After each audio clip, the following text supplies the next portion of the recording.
do as a buyer, as a seller, between home prices, inventory, and demand. What does it all mean for you?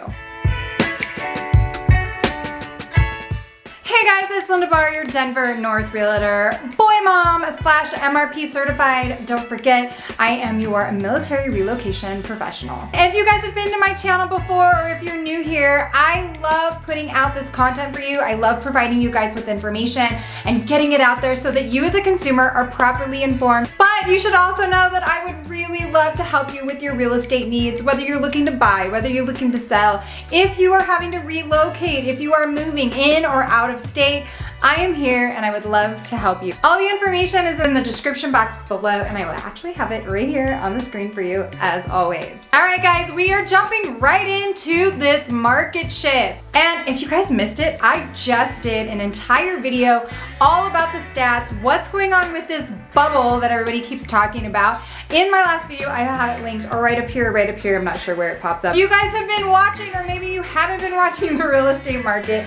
Earlier this year, we really saw a spike in interest rates. As the market started, we started to see an increase in inventory, which AKA means more homes on the market for you as a buyer, and more homes on the market for competition for you as a seller. As we start rates increasing and we see more inventory come onto the market, we did see a pullback from some of our buyers. Now, buyers were pulling back off the market for multiple reasons. One could have been their qualification status. Another is they kind of wanted to feel out the market, say, hey, you know what? Interest rates are getting crazy, even though there's a little bit more inventory. We're gonna step back and just kind of play it out and see how it goes. And as we hit into the summer months, we also saw a lot of people going on vacation. Some of the buyers were like, you know what? I'm gonna go do my summer. We'll start back up in August, September, and go from there. So there is just many different factors that were playing a role in that pullback from buyers. Even with this happening, there is still a ton of opportunity for buyers.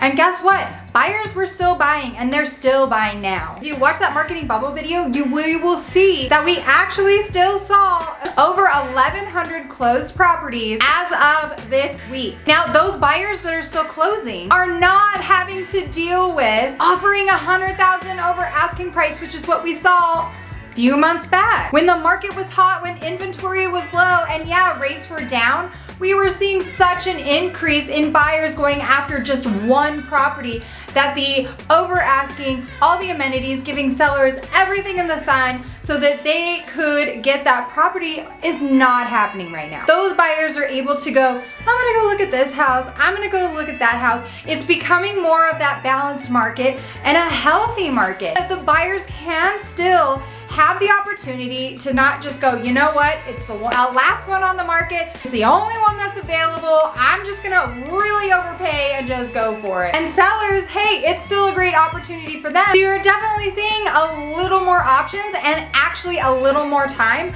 right now as a buyer. As a buyer, you are definitely seeing more options, more homes on the market, which means more inventory for you. And it's not this crazy turnaround time of, hey, we just saw this house like 20 minutes ago. You have to give me an answer right now. I have to get the offer in, let's go. Otherwise, you're gonna lose it. Now you can actually take a little bit of time and go, hey, you know what? I saw this one, I really liked it, but this one kind of intrigued me too. Let's go look at it and look at both, and then I'll make a decision. It's just crazy to see that these options are almost double from where they were at the beginning of this year. Another thing we're gonna talk about is advantages. As a buyer, what are those advantages? Well, with the increase of inventory, as a buyer, this gives you the leisure to see more than just one home, and now you can make that informed decision on seeing actually what is really gonna work for you, not just what, hey, what's right in front of me, what can I get? From my market stats, we talked about DOM, which is days on market. What is the average day on market? Well, back in the craziness, it was like 3 or 4 days we were seeing the home to go on market and go under contract. Now we are definitely seeing it between 22 and 30. Even in like areas like where I'm at in my area, we're seeing 30 plus as the average days on market. So So this in turn is what's giving you a lot more options and a lot more time. Another cool part is sellers are still sitting with a pretty good amount of equity. We are back to seeing sellers negotiate their seller concessions. And there's also buy downs. These slightly higher interest rates are something that you can actually refi later down the road. I know I've said it before, but if you're new here, I always think about you marry the home, but you date the rate. Really, when you're in comparison of what's been happening, what's going on now, with all the negativity that's going on, think about this. When it comes down to it, that extra $100,000 that you were putting down on months ago to make sure that you actually got the property, that is something that you cannot negotiate later like an interest rate. But that $100,000 is gone. That is in the sale, it is a done deal, and that's something that they're not gonna get back now. Now let's talk about some advantages for the sellers. Even though we have home prices that are coming down, and like I said, those sellers' concessions, sellers are actually negotiating things into the deal, making it a win-win, not only for the seller, but a win-win for the buyer. You as a seller should still be sitting pretty good with your equity. We jumped so high in the market. Even with home pricing coming down, it is nowhere near how far we jumped. And think about this, obviously if you're selling, you are gonna be going somewhere. So, as a buyer now, when you sell, you are gonna turn around and you are gonna be an even stronger buyer. Any favors, incentives that you gave your buyer to get your home sold, you are gonna turn around now and be able to negotiate and receive on your purchase when you buy a home. So if anything, you as a seller, whatever you think you're losing out on with the sale of your home, you are then in turn going to be gaining as a buyer. This is definitely a healthier market for a seller and definitely a more healthy market for a buyer. Another point that I need to make is you need to get with a lender. I cannot stress how many times I've probably said that on this channel or how many times I've said it, but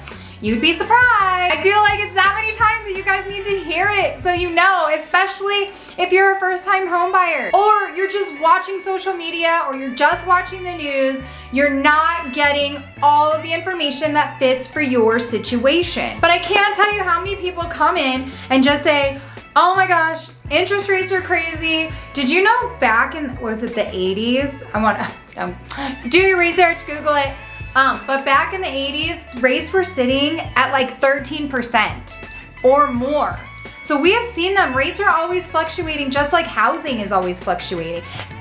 A lot, like the stocks even fluctuate. You guys should not be foreign to this process and how it works. Just look at what your situation is. You talk to a lender, right?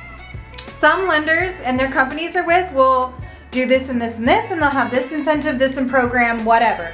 And then lending over here will have this and this and this incentive and program, but they won't match. And they're a little bit different because each company is different. So it's always good to get with your lender and understand what options are because not everybody's situation is the same either.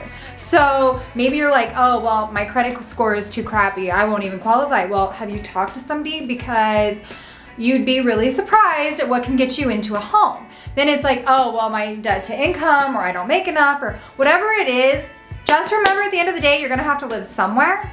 And if you're renting, rent has gone up tremendously as well. It is keeping in pace with the mortgage rates on what you would be paying as to your own equity than rather paying someone else's equity. All these people who are coming to me and talking to me about these different things and all these, the lending problems, their issues, I will ask them, hey, first off, right off the bat, have you talked to a lender? And guess what? Crickets. I hear nothing. I see it's either a no or silence. Get out, talk to a lender. It doesn't cost you guys anything to go talk to a lender and figure out what your options are. And actually, there are some lenders out there. I've had clients who, you know what? They did the research, they went to a lender and they couldn't quite qualify.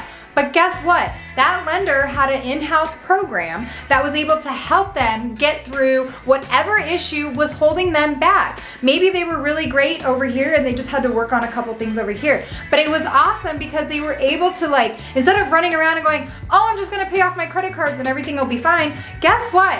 That in turn sometimes will hurt you. So definitely get with a professional. Reach out to me. Let me connect you with a professional so that you can find out what is gonna work for your situation. Aunt Susie's uncle's brother's sister's cousin's friend who isn't in mortgage at all or doesn't know anything about the real estate market isn't going to be able to help you by just talking negatively to you and not giving you any ammunition to take and figure out what your situation is so that you can move forward and either purchase a property or get into something, whatever it may be, whatever you're looking for. Make sure you're talking to the right people and getting the information that you need. And all this is doing is building your team. And what do I mean by that? I mean your team of advocates, your team of professionals that are here to back you, support you, and help you do whatever you need to do with your real estate needs. And that is it for today's video. I hope it was informative. I hope it got your fire burning, got your wheels turning,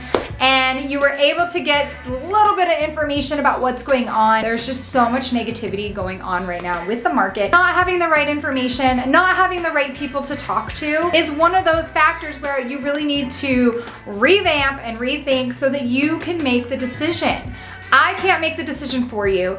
Actually, nobody can. Nobody knows your situation other than you. Get out there, get those great professionals behind in your corner, and if I don't see you around Denver, I'll definitely see you on my next video. Bye.